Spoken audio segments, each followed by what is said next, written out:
하나님 아버지 생각해 보면 우리의 삶이 얼마나 큰 은혜요 축복인지요. 그리고 우리가 할 일이 많다는 사실이 얼마나 놀라운 것인지요. 할 수 있는 건강과 시간과 또 경제력을 허락해 주신 주님을 찬양합니다. 부족하지만 최선을 다하게 하시고 마음을 다하게 하시고 정성을 다해서 하나님을 섬기는 성도들 되게 하여 주옵소서. 예수님 이름으로 기도드립니다. 아멘. 저는 그동안 여러분과 더불어 오랜 기간 동안 요한복음을 강해 설교를 했습니다.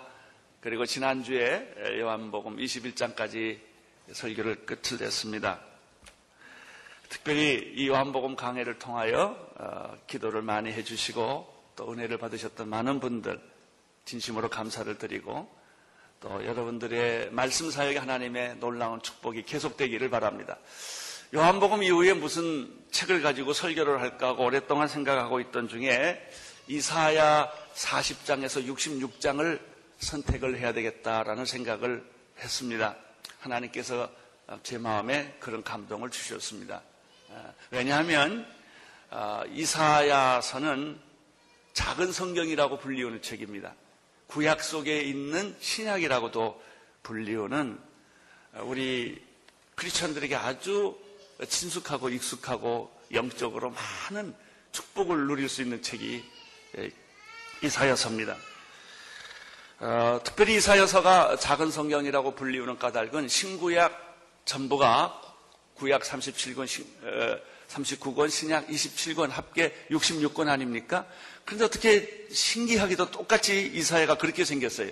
66장인데 제1파트는 39장이고 제2파트는 27장이에요.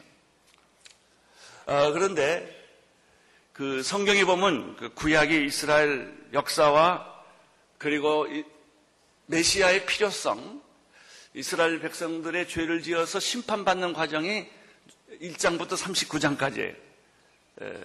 그래서 그 1장부터 39장 사이에는 여러 가지 심판과 징계와 이런 고통스러운 얘기들이 많아요. 그런데 40장으로 들어가면 아주 반전을 합니다. 마치 구약에서 신약으로 넘어오는 것처럼 메시아의 출현과 회복의 약속과 그리고 이스라엘의 그 찬란한 미래에 대해서 66장까지 기록되어 있습니다. 아주 놀라운 것입니다. 그래서 어떤 학자들은 이사야 한 사람이 이걸 다 쓸 수가 없다. 어떻게 1장부터 39장과 40장부터 66장 사이가 이렇게 문체나 스타일이나 사상이나 다른 것일까? 반드시 두 사람이 썼을 것이다 라고 자유주의 신학자들은 그런 얘기를 합니다. 그만큼 이사야는 너무나 신비스럽고 놀라운 성경이 마치 그런 것처럼 그런 부분이 있습니다. 그러나 이사야는 이사야 한 사람이 다 쓴 책입니다. 오늘 저는 여러분들에게 그 전반부인 구약에 해당하는 31장부터 39장 얘기는 지나가고 구약의 신약에 해당하는 40장부터 66장까지 메시지를 여러분과 함께 나누고자 합니다. 그리고 나는 여러분들이 이 구약에서 예수님을 발견하고 메시아를 발견하는 축복이 있게 되기를 바랍니다. 먼저 40장 1절을 함께 같이 읽도록 하겠습니다. 40장 1절 시작. 이사야 40장의 첫 메시지는 무엇이냐면 너희는 위로하라. 내 백성을 위로하라. 이렇게 시작합니다. 이것은 핸델의 음악에도 이 주제가 나옵니다. 너희는 위로하라. 내 백성을 위로하라. 이 이사야 40장에는 네 가지의 큰 메시지가 있어요. 첫째는 내 백성을 위로하라. Comfort my people 이라는 그런 말이 있습니다. 내 백성을 위로하라. 두 번째 메시지는 하나님이 오신다. 메시아가 오신다. 주의 길을 예비하라. 이것은 신약에서 사도 요한이 했던 것과 똑같습니다. 그는 신약의 출발이 메시아가 오시기 때문에 주의 길을 평탄케 하라, 예비하라는 예언자가 나온 것처럼 이 구약의 이사야의 40장 첫 시작은 바로 이런 예언으로 시작이 돼요. 주의 길을 예비하라. 하나님이 오신다. 하나님의 길을 예비하라. 이게 두 번째 메시지입니다. 세 번째 그 메시지는 무엇이냐면 인간은 얼마나 연약한 존재인가? 인간은 얼마나 한계가 있는 존재인가? 그러면서 동시에 하나님의 말씀은 얼마나 영광스럽고 능력 있는가라는 사실을 외치라, 선포하라는 거예요. 이것이 세 번째 메시지입니다. 네 번째 메시지는 아름다운 소식을 전하라. 온 인류에게, 온 땅에게 메시아가 오셔서 세상을 구원하는 이 아름다운 메시지를 전하라. 이렇게 되어 있습니다. 그러니까 심판한다든지 야단친다든지 징계한다든지 포로생활 간다든지 하는 거하고는 분위기가 너무 다른 거예요. 오늘 나는 이사야 40장에 나오는 그 놀라운 메시아의 축복과 이스라엘 회복의 축복이 여러분에게도 임하기를 축원하는 것입니다. 오늘은 두 가지 메시지를 이야기하겠습니다. 첫째는 내 백성을 위로하라 라는 부분 하나 하고, 두 번째는 주의 길을 예비하라 라고 하는 것입니다. 40장 1절에 보면은 내 백성을 위로하라, 위로하라, 내 백성을 위로하라 이렇게 되어 있습니다. 여기서 내 백성을 위로하라고 말하시는 분은 누구신가? 그리고 내 백성이라고 말한 그 상대는 누군가를 먼저 생각해야 됩니다.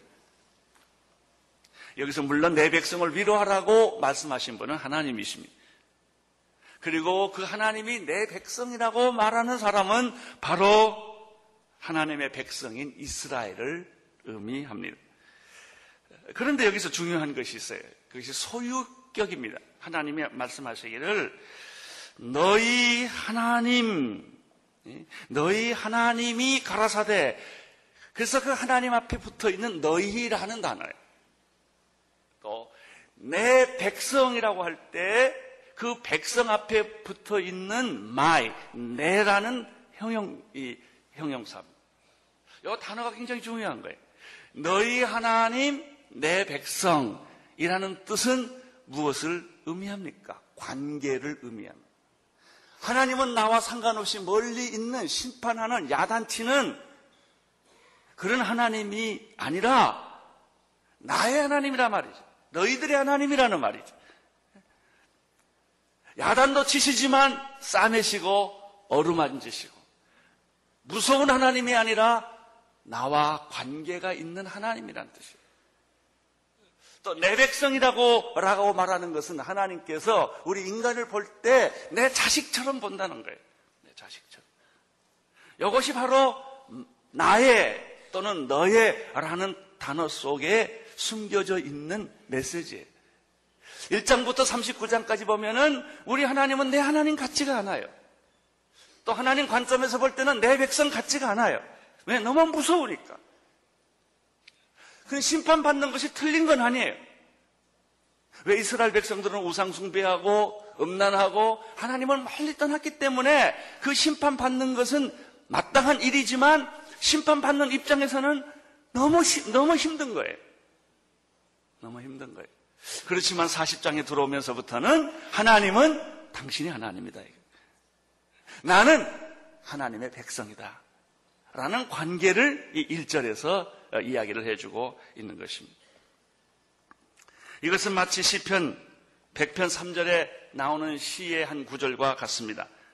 그는 우리를 지으신 자시요 우리는 그의 것이니 그의 백성이요 그의 기르시는 양이로다. 이 시편 기자는 이미 그 하나님과 우리들과의 관계를 이렇게 기록한 것입니다. 하나님과 이스라엘 백성의 관계는 그동안에는 심판과 저주와 분열의 관계에서 하나님과 만나기가 어려웠어요. 그러나 이제 이 관계는 청산이 되고 회복과 일치의 단계로 다시 돌아왔다는 거예요. 이러한 기쁜 소식을 빨리 전하라고 하는 것. 이 기쁜 소식을 하나님은 너의 하나님이고 이 백성은 나의 백성이라는 이 사실들을 모든 절망하고 포로 생활에서 지치고 경제적으로, 정치적으로, 사회적으로 희망이 없는 이 사람들에게 찾아가서 이 메시지를 전하고 위로하라는 거예요. 이 기쁜 소식을 전하라는 거예요. 이렇게 함으로써 이사야 40장이 시작이 됩니다. 내 백성을 위로하라, 위로하라, 내 백성을 위로하라 라고 하는데, 여기 보면은 세 가지 관점에서 하라는 것입니다. 첫째는 속히, 급하게, 빨리 전하라는 거예요. 1절에서 너희 하나님이 가라사대 위로하라, 내 백성을 위로하라 라는 말을 두 번이나 썼다는 얘기는 뭐냐면 강조를 의미합니다. 그냥 한 번 하면 될 일을 두 번이나 강조하던 것은 이건 중요한 거다.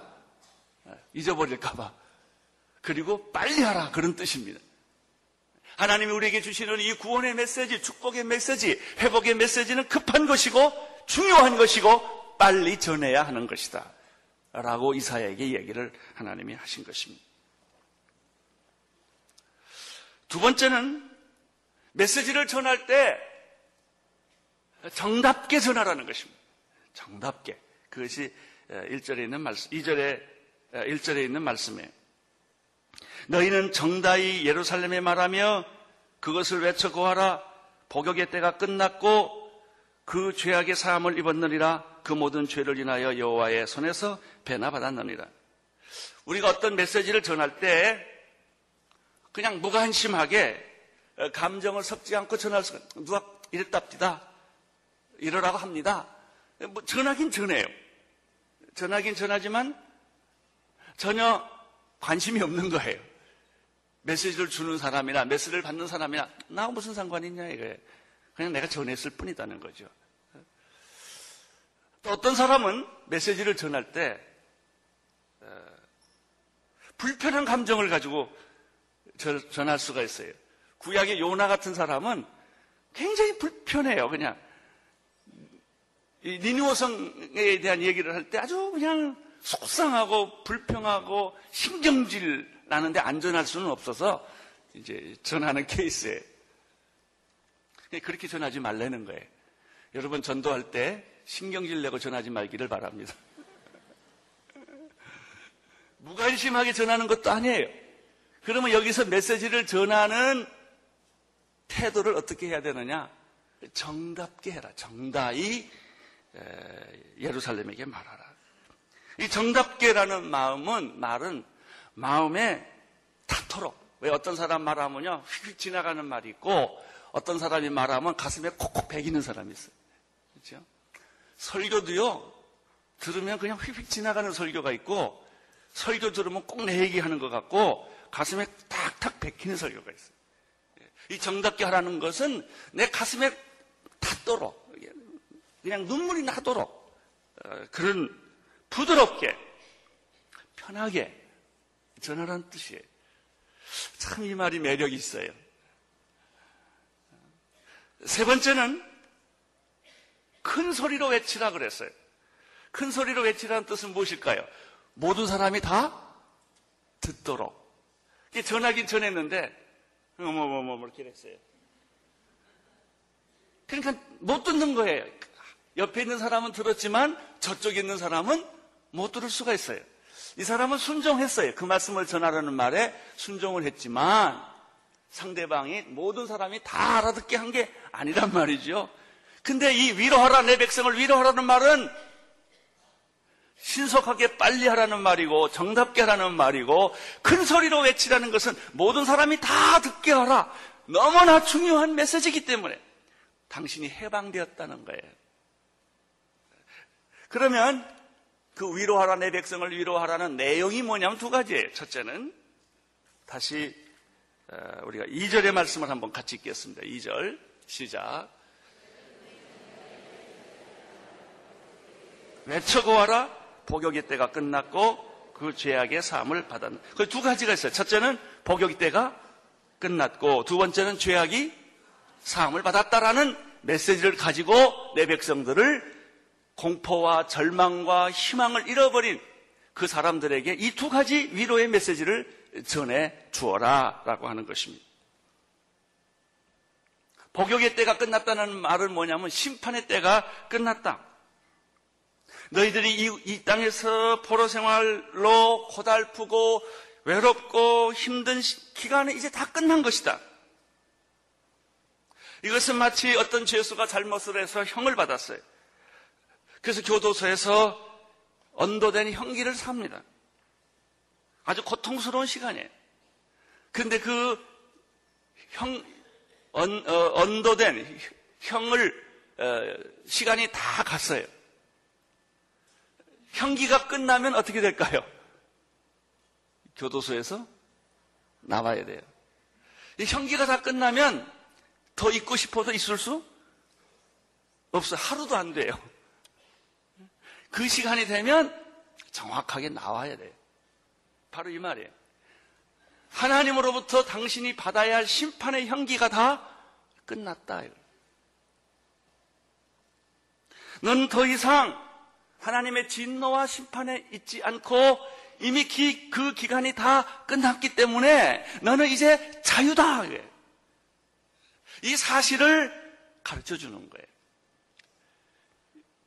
여러분 8.15 해방이 되었지만 이 소식을 듣지 못한 사람들은 밀림에서 아직도 숨어 살았던 우리가 그런 뉴스들을 많이 봅니다.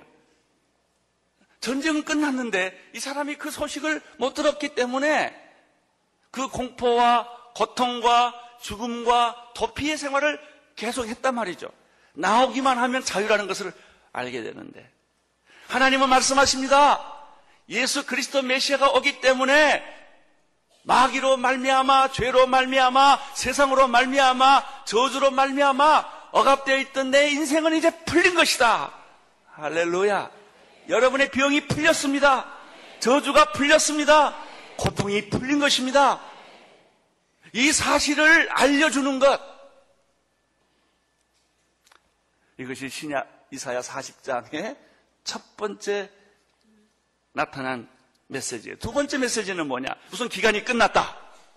두 번째, 내가 그렇게 고통스럽고 힘들었던 죄는 이미 다 용서가 되었다라는 선언이에요. 여러분, 우리가 죄의 용서를 예수 그리스도로 말미암아 받았음에도 불구하고 계속 죄의식 속에 있는 것은 이 메시지를 안 믿기 때문이에요. 여러분의 병은 이미 치유되었습니다. 근데 우리가 그걸 안 믿어요. 여러분의 죄는 용서함 받았습니다. 안 믿어요. 근데 당신은 의롭게 되었습니다. 자유하게 되었습니다. 라고 복음은 선포하고 있는데 우리는 우리의 습관과 문화와 우리의 상처 때문에 그 사실을 잘 안 믿으려고 하는 거예요. 두 가지 메시지. 복역의 때가 끝났다. 두 번째는 그 죄가 이미 효력을 잃었다. 죄는 용서를 받았다. 라고 하는 것입니다. 우리가 죄 지은 것은 사실입니다. 형벌 받은 것도 사실입니다. 그러나 더 놀라운 사실은 당신의 죄가 시침을 받았다는 거예요. 그리고 형기가 끝났다는 것입니다. 더 이상 여러분 스스로가 감옥을 만들어서 그 안에 들어가 살지 마세요. 나오십시오. 자유하십시오. 선포하십시오. 누리십시오. 여러분은 죄를 짓지 않고 죄에 빠지지도 않고 살 수 있는 영적 능력을 주셨습니다. 믿는 자들에게 이런 표적이 따르리니 너희들이 내 이름으로 귀신을 쫓아내며 여러분 다시는 귀신의 종이 되지 마세요. 마귀의 종 노릇하지 마십시오. 여러분은 이미 마귀로부터 자유함을 받았고 죄로부터 자유함을 받았습니다. 그것을 인정하고 믿으십시오. 그러면 그런 능력이 나타나기 시작하는 거예요. 그러나 우리의 쓴뿌리가, 우리의 과거의 상처가, 우리의 옛날 성품이, 나의 습관이 나를 얽매이고 있다는 거예요. 그래서 선포해야 되는 거예요. 이제 두 번째 내 백성을 위로하라 하는 그 첫 번째 메시지가 있었고요. 큰 두 번째는 주의 길을 예비하라 라고 하는 것입니다. 내 백성을 위로하라, 내 백성을 위로하라고 하는 것은 그 이유는 두 가지였어요. 형기가 끝났다, 내 죄가 사함을 받았다, 그리고 중요한 그 다음에 주님이 오신다. 메시아가 오신다. 약속의 메시아가 오신다. 하나님이 오신다. 따라서 주의 길을 예비하라 라고 하는 것입니다. 3절을 보십시오. 3절 시작.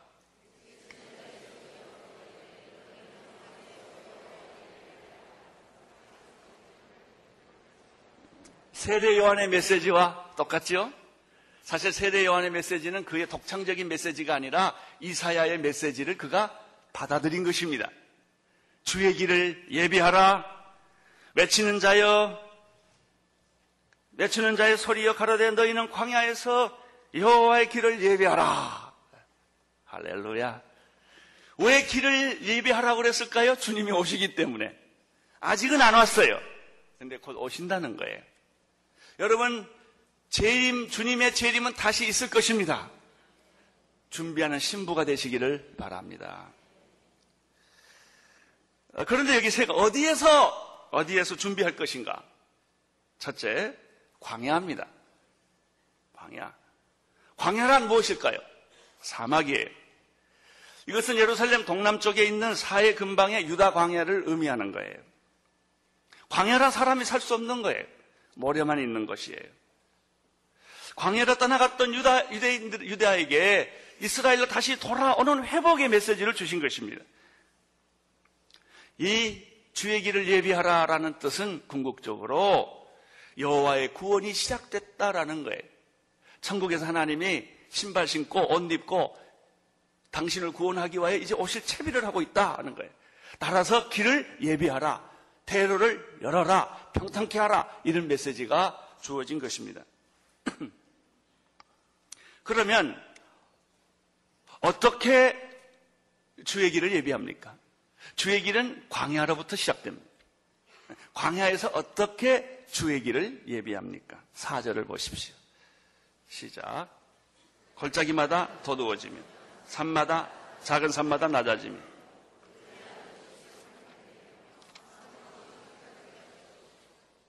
그 4절에 보면은 첫째, 낮은 골짜기는 어떻게 하라고 그랬어요? 낮은 골짜기마다 도두어지며.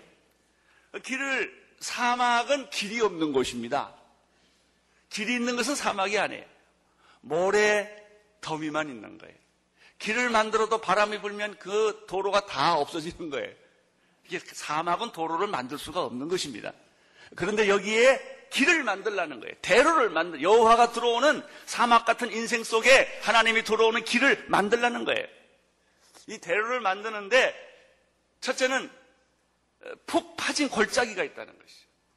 그 푹 파진 골짜기는 거기다가 돌을 넣고 흙을 넣고 해서 그거를 메꾸라는 거예요. 또 가다 보면 높은 산이 있어요. 낮은 산들이 있어요. 이 산이란 장애물은 깎아라 이거예요. 부르도자로 밀어라 이거예요. 그래서 골짜기는 도두고 산은 깎아버리고 그래서 길을 만들라는 것입니다. 그리고 굽은 길, 고르지 않는 길, 그 길은 하나님께서 말씀하십니다. 이렇게 삥삥 돌아가는 길은 그냥 반듯한 길로 만들라는 거예요. 첫째, 낮은 골짜기는 도두고 높은 산은 깎고 구부러진 길은 스트레이트로 쫙 펴서 만들어주고 또 도로가 울퉁불퉁한 것은 편안하게 아스팔트 길처럼 만들라는 것입니다. 여러분, 이것은 무엇입니까? 왕이신 구원자가 포로 생활로 절망하고 있는 이스라엘 백성들 사이에 이제 구원자로 오실 때 신분이 낮은 사람이거나 신분이 높은 사람이거나 모두가 다 그 앞에 무릎 꿇게 하라는 것입니다. 인간 안에 도사리고 있는 울퉁불퉁한 것, 구부러진 것, 죄악이나 정욕이나 악한 사상이나 이데올로기나 종교적인 것이나 우상숭배나 음란한 것이거나 이기심이나 불이나 세상적인 모든 것들을 다 제거해서 그것을 평탄케 하라는 것입니다. 그 방법을 주셨어요. 세 번째, 왜 주의 길을 평탄케 하라고 말씀하셨나? 목적이 5절입니다. 5절을 읽어주십시오. 시작.